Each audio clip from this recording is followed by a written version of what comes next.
Hey there everybody, and welcome to another episode of Life DownLow'ed Live. As it is every lockdown, I am still in Casada Edge, but as always, thankfully, for my own sanity and yours, I am joined by the amazing Samantha Renk. Say hi, Sam. Oh, hello, my darlings. How I miss you. How I miss your face. Indeed, because we haven't seen each other since before this all started, probably a couple of weeks before this all started, because we had a gap between episodes and because we all got busy and then we all got locked in our own houses. So we haven't actually been in the same room for probably about 10, 12 weeks now, which for us sort of podcast wise and just life wise is really weird. It is really weird. I'm actually, when you put it like that, it kind of is a little bit sad. I feel like, oh my goodness. I've actually changed my environment for you. I'm not up in my bedroom with a horrible, white wall. I've come down to the conservatory. Thought that was a really good idea for you all this morning. I thought, here's a tree, and, a little bit of light. But first of all, it's freaking boiling. I'm roasting already. And I'm a little bit, it's really bright. So if I start going like this at everyone, I do apologise. It's just, it might look pretty, but it's really not that practical. That's the first moan of Life DownLow'ed. Hey! Because it wouldn't be an episode if I wasn't moaning about something. But we're both feeling a little bit fatigued today, aren't we? We're both feeling a bit like, oh. Yeah, I mean, I'm on the Life DownLow'ed adrenaline rush now, but definitely getting out of bed this morning was a challenge. And I think that happens to most people during this lockdown at some point. There are days when you're just like, what is the point of getting out of bed? And today was one of those days. But then I went, no, I've got Life DownLow'ed. I must get out of bed. And not only have we got Life DownLow'ed and it's Friday and it's lunchtime, but it's also a bank holiday. And it's the 75th anniversary of VE Day, Victory in Europe Day for World War II. So kind of a day where you should get out of bed, really, I feel. So yeah, I it's got kind over of a day that. where you should, think, do you know what, life is good.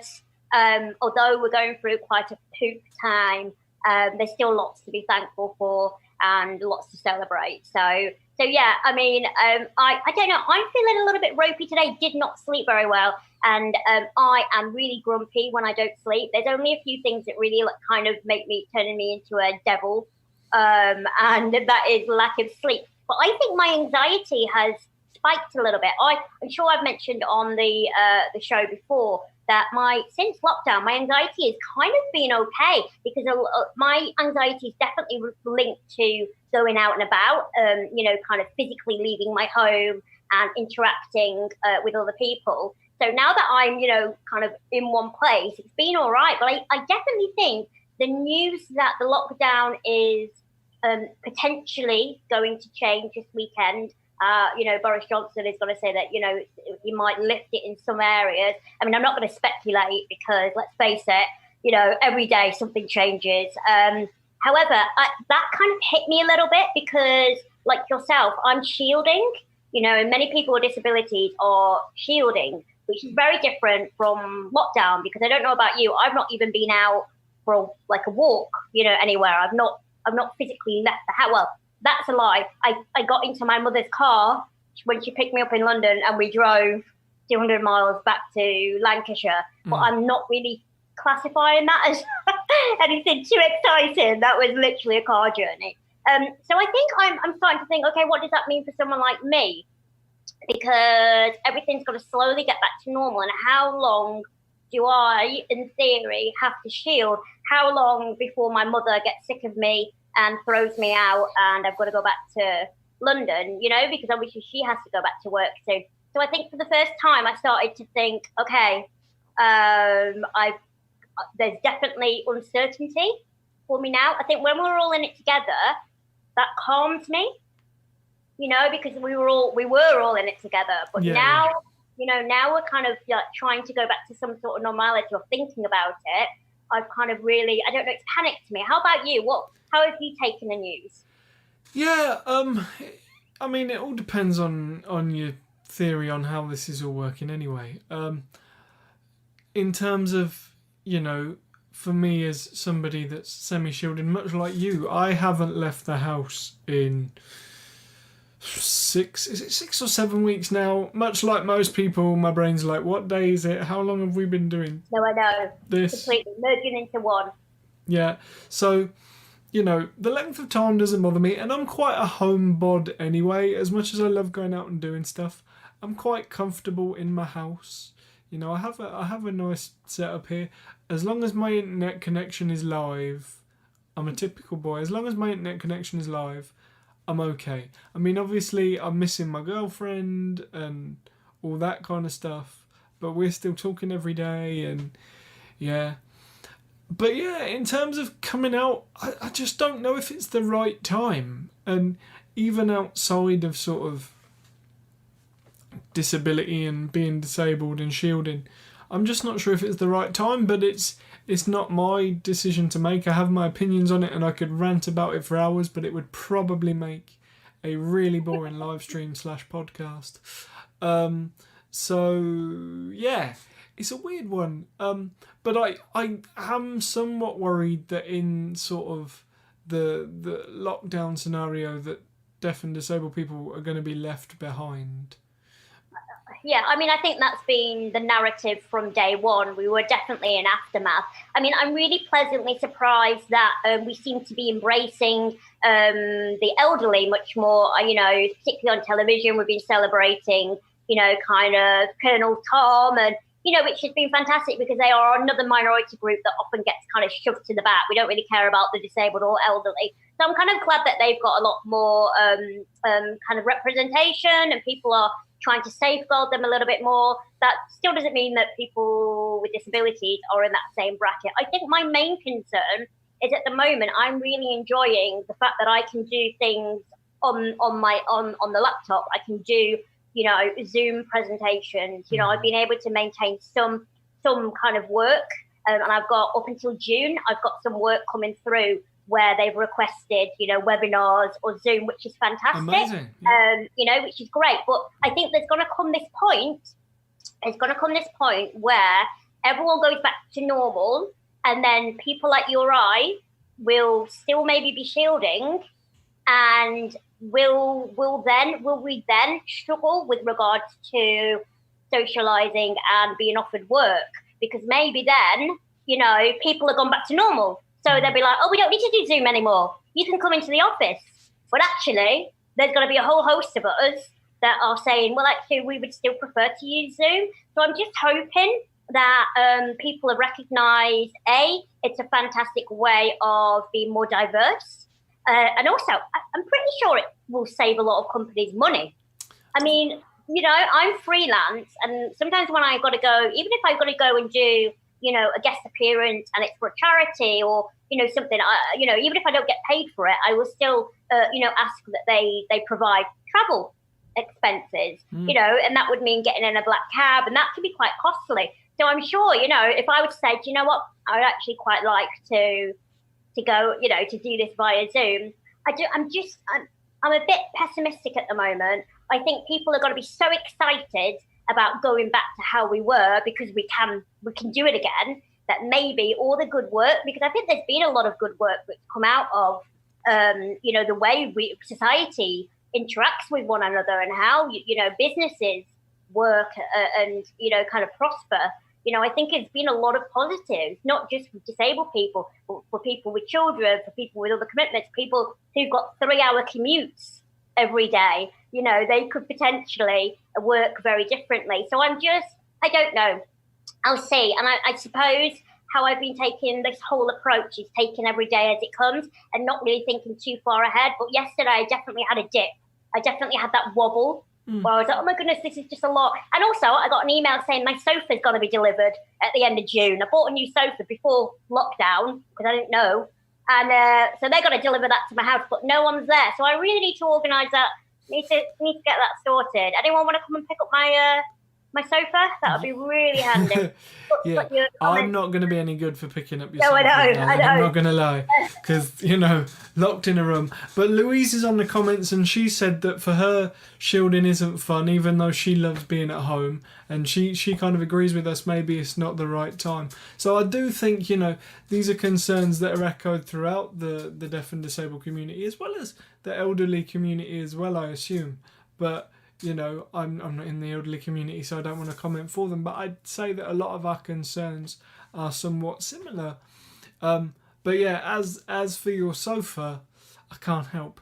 And talking of furniture delivery, my girlfriend had a new bed delivered that was supposed to be delivered on the first day we went into lockdown. It then got cancelled. It finally arrived, and now there's some brackets missing, so she can't actually put it together. So lockdown deliveries are a thing of interest. So yeah, you might want to get somebody on looking after your sofa.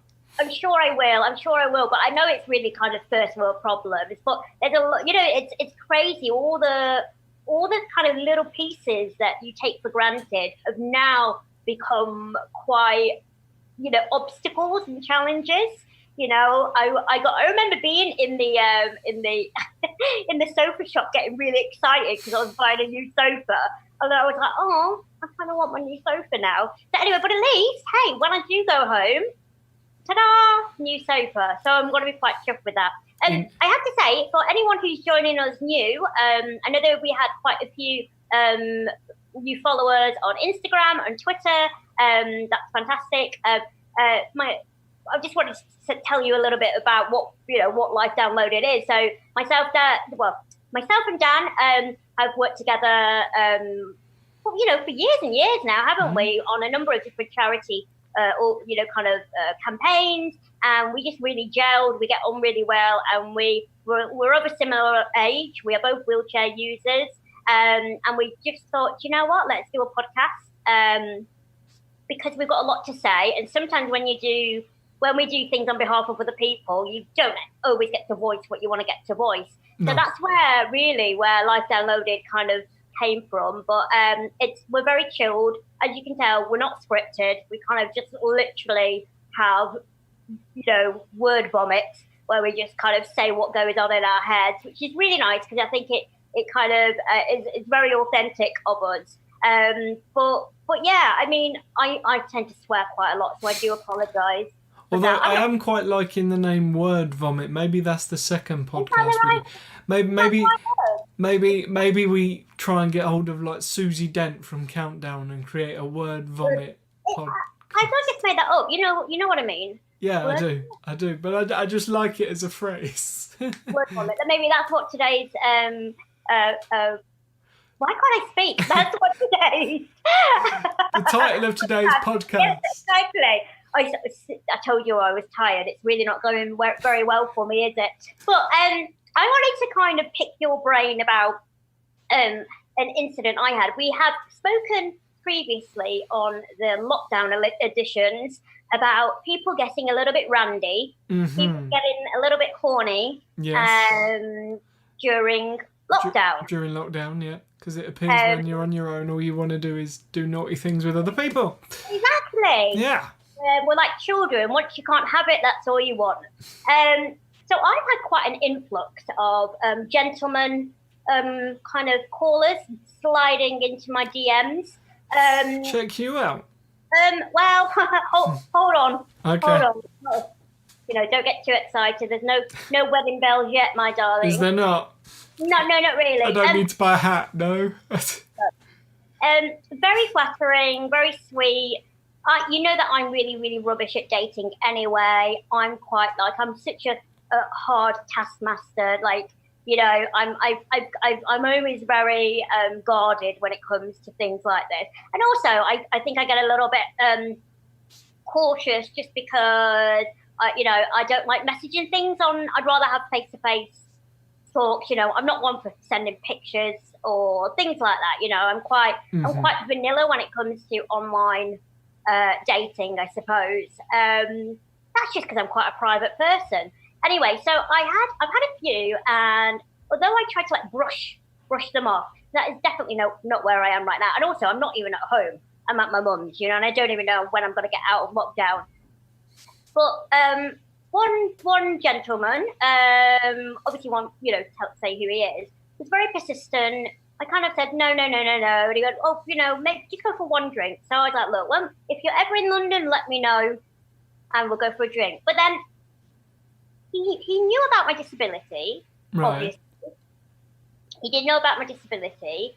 But then there was a few kind of ableist comments. And then I posted just the other day, we've got a swing in the garden. So I was on the swing and I took a video and I pointed it at my legs and I was swinging my legs. Yes. I saw that on your Instagram. Why not?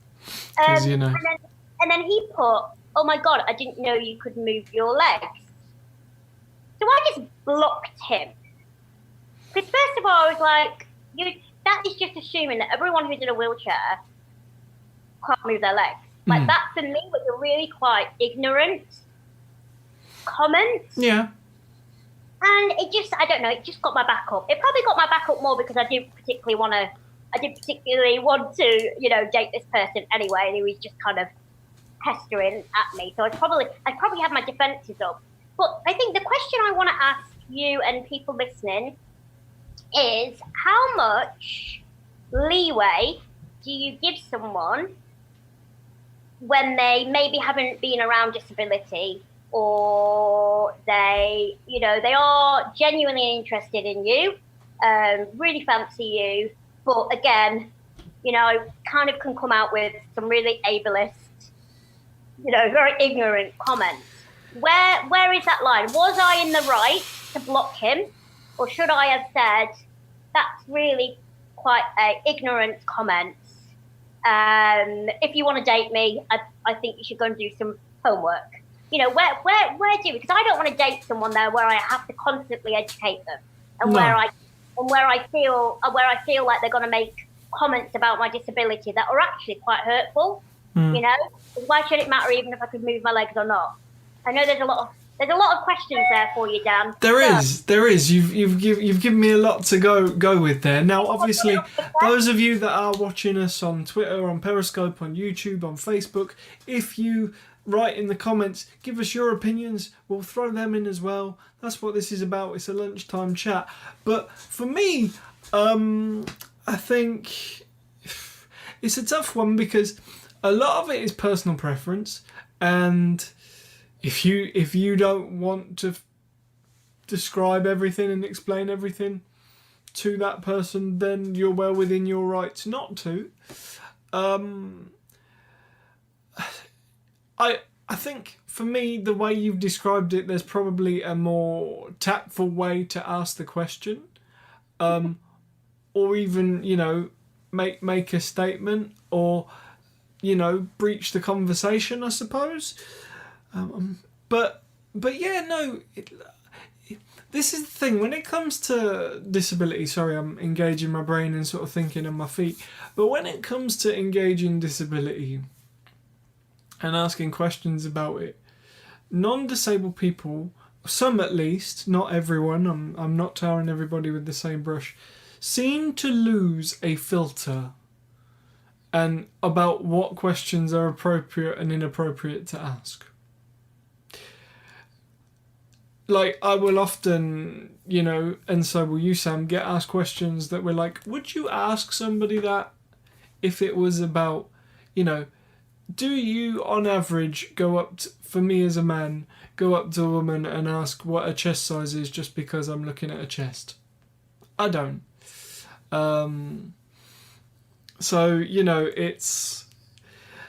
I wouldn't do that, so why would you ask about somebody's impairment? But there seems to be this disconnect in society that asking questions about disability that can be quite personal and direct because people want to know, but they don't necessarily go, is this the right time to ask? Is this the right time to make this statement? And I'm not quite sure where that mental block comes from, or where that filter comes from, and where it slides in. But especially with online dating, those filters are even less strong, because online, you know, whether it be Twitter, Periscope, YouTube, whatever, people's filters drop away anyway. Exactly. It's more anonymous. You know, you're not. What do they say? Hate is really difficult when you're next to a person. You know. Of course, it is true. And look, you know what? I'm not. If I were to be with someone and they have genuine questions, and that happened organically, yes, I'd be so blessed that they want to learn, and I'd be happy to teach them. But I think when you don't know somebody and they have invaded your kind of space, they've initiated something, and then they have made a comment that made me feel uncomfortable, you know, and made me, I don't know, just think, oh, disability. Again, there's much more to me than disability. I could have done it two ways. I could have really interrogated him and made him feel really awful for being so ignorant, or did what I did and I blocked him. You know, so I find it really, really difficult because you know, it can be quite exhausting having to educate people. Like, you know, it's fine. You know, I do it for a living. You know, I'm a campaigner. This is even doing this podcast. This is a form of education, but it is really, really exhausting. And I would love to have some connections in my life, some, you know, people in my life where I just don't have to do that. I mean, I suppose, you know, maybe be in a relationship with somebody who has a disability, you know, maybe that would limit that kind of having to spend that energy, you know, kind of to communicate. You know, you could just maybe just look at one another and be like, yeah, I get it. Yeah. You know? So it's been a funny one, and I did actually, because I'm such a I'm so soft. I felt quite bad about blocking him. You know, but it really, I thought, I genuinely just don't have the energy to have to babysit somebody about my life. But this is the thing, and it's a case of there's a time and place for educating people, and if like you say, if somebody asks genuinely and it's timed right and it's tactful, you have no requirement to tell them. But if they ask nicely and it's nicely leveled, then, you know, you go, okay, fine, I'll tell you. Or if we're doing it in a professional capacity, you go, okay, fine, I'll tell you, because you're paying me to do it. So there's times and places. Because it's not because of that. It's because we love to educate people in the correct manner. Well, there is that, because I mean, nobody pays us to do the podcast. You know, this is entirely, and this stream, this is entirely our creation, and it's something that we wanted to do. But it's educating when we choose to do it, rather than it being demanded from us. And, you know, in the comments, you know, the last Stoic has said, you don't owe a guy a conversation, Sam. Louise has said, your top is fab. Oh God. Can I tell Louise a story quickly? Go for it. Right, so I'm trying not to spend money, so I'm going on eBay. So I got this, £7. It's Topshop. It still got the labels. So put it on today, because I need to do a photo shoot with it on later. And I swear, it took me and my mum about 20 minutes to get it in. It's so tight, like so tight. I might have to cut it off. I've still left the labels on. It's a size 8, but it's more like a size 2. I can't actually breathe. I'm really sweaty. But it does look good, and it makes my boobs look quite good. Doesn't it? So yeah, carry on. Who else do we have? Thanks for that, Louise. Aaron says he's married to someone with CP that uses a wheelchair, and there's really strange things people want to know. Trust me, Aaron, I get that completely, and I'm sure you do as well, Sam. I'm loving the fact that people are in the chat today and adding to the conversation. This is the joy. I mean, it's sad that we're not in the same room, Sam, because I love being in the same room as you when we record. Only because you eat all my food, not because you want to see me. Now, come on, let's be fair. You always try and feed me. I go into yours, and you're like, eat this so I don't have to. Be careful what you're saying there. That might be misconstrued. That's true. Don't misconstrue anything I'm saying. Filthy minds of you watching this stream. Sorry, it's not even. I keep forgetting what time we're on. Indeed. But let's face it. If your kids are watching, then that's your problem. Indeed. Anybody? This comes with a warning. Aaron says, for him as a non-disabled person, the weirdest question he's ever been asked is what attracts him to somebody with a disability. Now that's a whole different question. That's a whole different question, and it's really interesting for me to hear that side of it. Definitely, because there is, I often become quite a bit paranoid that people, I can never say the word fetishize. Fetishize, yeah. Yeah, because I've had a few people in the past, want to sleep with me because of my size, and that always plays on my mind. But then equally, we've all got our own, things that tickle our fancy or our fanny, so to speak. We've all got our types. Mm-hmm. So why not someone who's 3'9", blonde hair, and has got cool wheels? Why can't that be a type? Well, this is true. Without it being,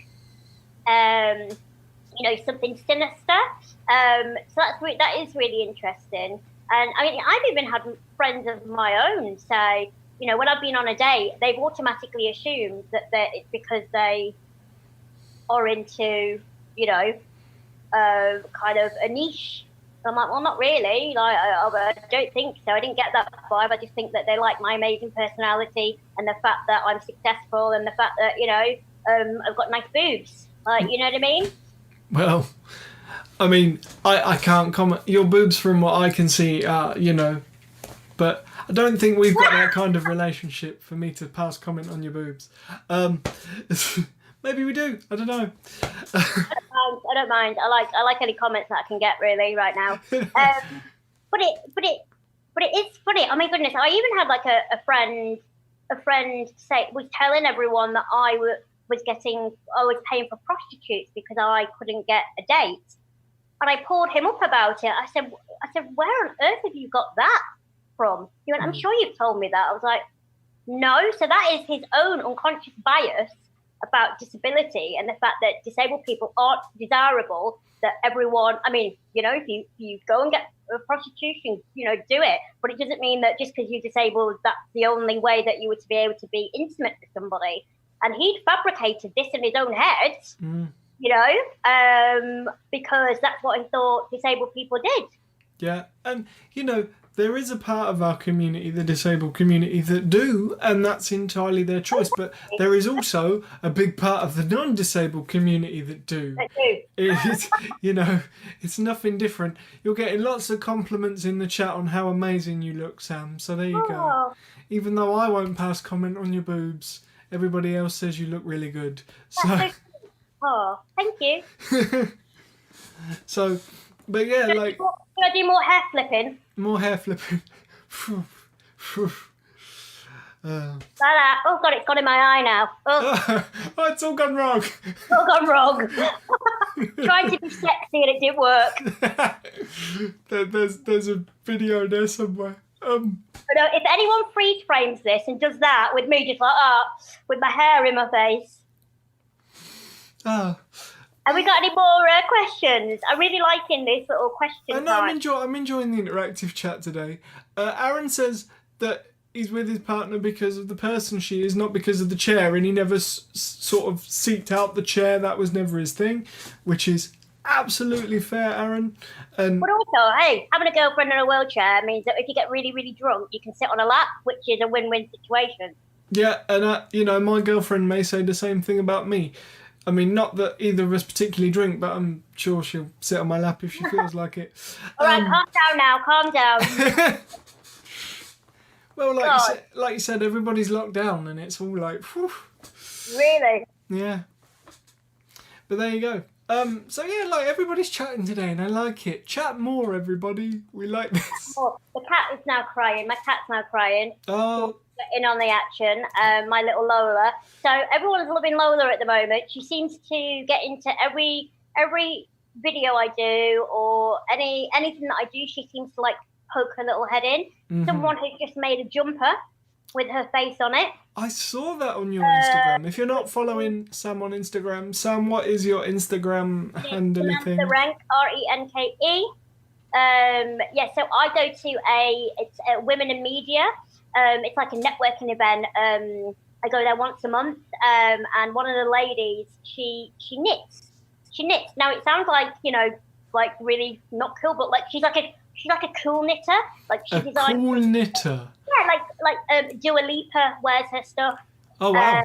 Okay. And her items have been on catwalk in all over like London Fashion Week, and she's appeared in like Vogue and stuff. Ooh. Top knitwear, which is really cool. And she said in lockdown, because she was a bit bored, she went, I want to do a little sweater for you with Lola on it. And she's finished it, and it's absolutely amazing. Like, I'm kind of blown away.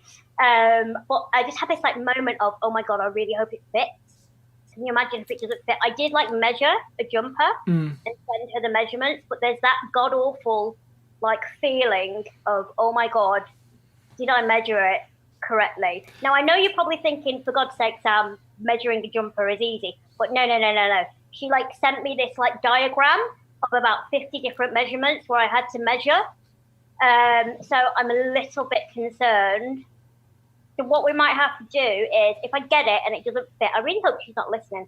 If I get it and it doesn't fit, we might have to like cut it down the side so it fits to something, and like maybe, I don't know. Why am I panicking about things that haven't happened? See, this is my anxiety. See, naughty anxiety. Yes, naughty anxiety. Anxiety is like that though. You will think about stuff that, is probably a small thing in the scheme of things, but it's okay. But if it doesn't fit, we'll figure something out. But I'm sure. Trust me though, I know what you mean about like measuring for gear and stuff, because I used to have to self-measure for wrestling gear that was getting made in other places. And how do you measure them for your package? Well, hopefully Royal Mail put enough stamps on it. No, you don't mean that one. Okay. You know what I mean? Because if you're in a leotard, how do you make sure you don't get squished? Well, you see, I make the very sensible decision that I generally don't wear skin-tight lycra, so I'm okay. I have wider trousers and stuff because I have splints underneath my wrestling gear. There you go. I have wider trousers anyway, so I'm okay. But generally, there isn't really like a package measurement. You just kind of like measure your waist and stuff. I mean, just swishing all that in there. Yeah. I don't know. This is why we have. Bad enough when your knickers ride up. Never mind anything else. That's it, you see. But then some guys will wear a box, so you just kind of put it in a box, and yeah. Everyone that's listening right now, I really apologise for the fact that the quality of Life DownLow'ed has plummeted so dramatically in the past 20 minutes. Indeed. We go from interviewing the amazing Daniel Melville last week. Watch it on Catch Up if you want to, about how he prints his own arm with 3D printing, to how I store my member in wrestling gear. This is the wonder of Life DownLow'ed though, because is it though, or are we just kind of making excuses for the fact that we're so not prepared? And no, do you know, I like it as well. I like this free conversation. I like it. It's all good. But this is it. You never know what you're gonna get. You never know what's gonna happen. You never know what we're going to talk about, and especially now that we have the lovely people that are watching live adding into the conversation, you never know what you're going to get. But it also means that you know that everything we're saying is honest, open, legit. We're not hiding anything. We're not being fake for the camera. This is as real as it gets. Yep.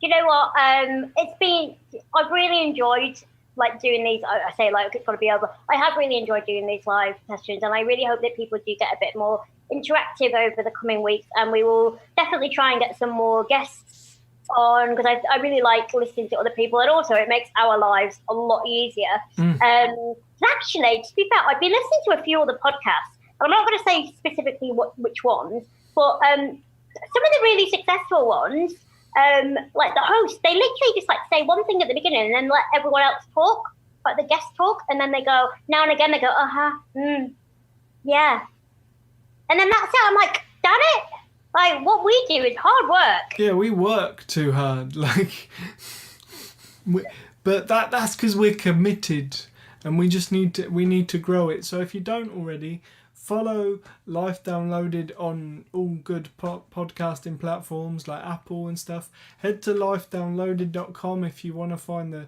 supplier that's you. Aaron's asking, what do we think of the Undateables? What do you think of the Undateables, Sam?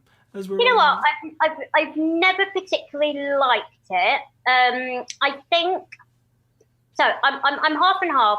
I've spoken to a lot of parents who, in particular, have children who may have learning disabilities, and for them, they've said that a show like that has been very much like a comfort blanket, has kind of given them, you know, I don't want to say hope, but it's kind of shown them that, you know, there is definitely more to life for their child with a disability. So part of me is like, okay, I get that you want that reassurance, because it must be very difficult, particularly if you are a first-time parent of a child who has a disability. It must be absolutely terrifying, the unknown. You know, there isn't that much support out there. However, it's at the end of the day, it's not about the parent, it's about the individual. And this is my point. Like, it's not, sorry, the cat's right. Hello. There's Lola the cat, everybody. She has officially made an appearance. She really did. You know, so it's not really about the parent, like, it's about that individual. And I just feel a show like that, I wouldn't personally go on it. I wouldn't judge anyone for going on it. I think I prefer shows that are a bit more inclusive. You know, you wouldn't just have a dating show only maybe for gay men, you know? Possibly maybe to gay men's distress. Maybe they want one. I don't know. Maybe they do. But do you know what I mean? Like, why can't we just have a generic dating show? Yeah. So that's the only thing that I'm not keen on it. But I know that for some people it brings them comfort. They like it. I do worry that, you know, non-disabled people, what are they getting out of it? Or is it really educating, or is it somewhere to maybe mock or make fun out of people that are different to them? And I say that because I've worked in a school and I've worked with teenagers, and they have made comments about the Undateables, and they've not been very good comments. So that's where that comes from. That's not just me kind of making a random, you know, opinion. I've kind of heard people mock the Undateables. So yeah, I wouldn't personally go on it, but again, if you want to do it, do it. I'd rather see a show that's a bit more inclusive.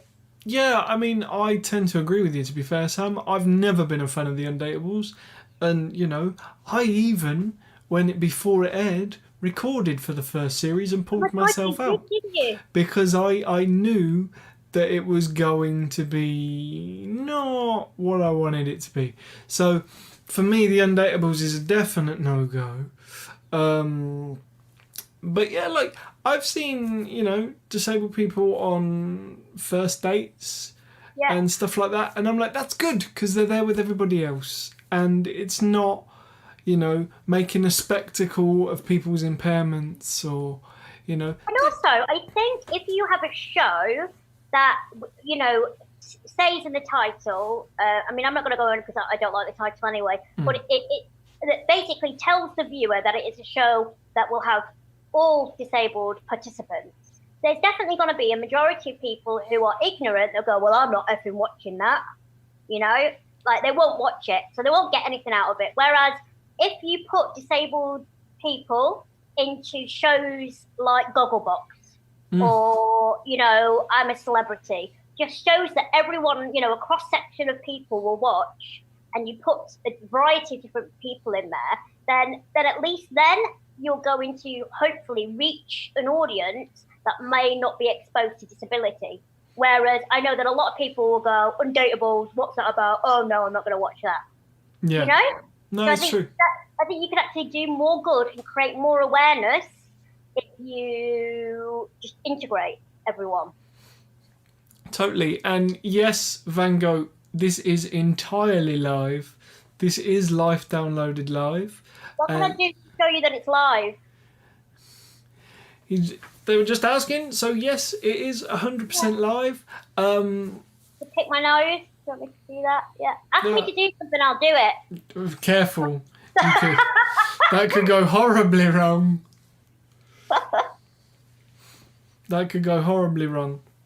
But this podcast stream, because it will be a podcast eventually when I edit it all up, is live. The Undateables probably isn't live. In fact, I know it's not live. Did they ever do a gay Take Me Out special? I don't know the answer to that, but I'd have watched it. I mean, that's another show that's wrong on many levels, but let's not go into that. Van's asking a genuine question of what happens if your wheelchair breaks down? I get it fixed. Yeah, get it fixed. But I always have spare parts. So I know that there are my inner. If I have a puncture, I've always got spare inner tubes. Inner tubes. I know that my front casters, they're the normally problematic area. So I always have some spare casters, and I also have an electric wheelchair. So I've got my myself covered. And Dan, you are a part-time wheelchair user. So so I can kind of get around without it. Talking of which, you've reminded me I need to buy new tyres, which is really Amazon. Boring. But Amazon, super cheap. Amazon, yeah, but I like solid tyres, and we could get into the technicalities of that. Yeah, see? Where is everyone from? Yeah, where's everybody from that's watching the Life Downloaded, as we've got a room full today? Where is everybody watching from? Sam wants to know, because she loves you all. Oh, I thought you meant another Sam. I'm like, what? No, you, darling. Yeah, where are you all from? I've just got a really strong smell of burnt toast in the house. I'm just hoping that it's not like burnt. Sorry, I was just watching the cat on the floor. Okey-doke. Well, Amy's in the Scottish Highlands. Hello, Amy. Oh, that's very remote. Lovely. Indeed. How remote? How high are we talking, Amy? It is Amy, our number one fan, Amy. It is indeed. Amazing. So Amy just bought. I got a discount on some candles. I got gifted some lovely candles, and Amy went and bought herself some candles with my discount code. There you go. See. Chill out. I really hope you like them, Amy, and thanks for joining us again. Aaron is in Wembley in London. Van is in North Carolina in the US. Why are you even... What time is it right now, Van? No, get a life. No, actually, I'll rephrase that. It's very nice to have you listening. Indeed, but what time is it there? I don't know. I've noticed people don't sleep. I am such a baby. I go to bed at 10 o'clock and I wake up at 7, and that is me done. And that is my routine. I need my sleep. But we had sexpert Bethany Stevens. We did. And she literally, before she did the podcast with us, she had 4 hours sleep. I was like, how do these people manage? Okay, it's 7:30 a.m, so that's not too bad. But we take it back. They are starting their day with Life Downloaded, which I know. God bless you. It's probably going to go even more downhill from now on, darling. You know what? I am absolutely sweating my bits off in this top.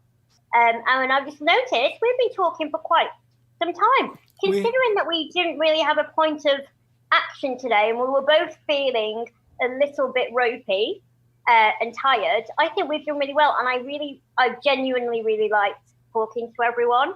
Indeed. That has been a really pleasant conversation. We will definitely get a guest on very, very soon. So if you are new to Life Downloaded, please, kind of add us on our social media platforms. You don't have to add us on everything, but keep in touch base with us. because then you can check out who the guests are. Because it will be really great when we have a guest that you maybe ask them a question. Because the guests that we get on are pretty great. You know what I mean? We've been really blessed. Mm-hmm. So, Life DownLow'ed. I'm Sam, or Samantha Rank, shall I say. And Dan, you're just Dan Edge, aren't you, on your social media? Dan_Edge is all my social media for those of you that don't know. But yeah, follow us on Periscope, follow us on Twitter if you're not already. Subscribe to us if you're watching via YouTube. Just press all the magic buttons. That means you're gonna know what's going on with what we're doing. But yeah, we've been chatting for a good 40 minutes or so. That's generally the average length of an episode. So do you know what, guys? If you're in the UK, enjoy the rest of your bank holiday Friday. It's not often we get to say that. As much as you can during lockdown. Those of you that are watching on the rest of the world, thank you for joining us. I have been Dan Edge, and as always, I've been joined by the tremendous Samantha Rank for Life DownLow'ed. Yeah, I think that's about it. Have a good day, everyone. Have a good day. And we will be back very, very soon. Take care. See you soon, everybody. Thanks for joining us.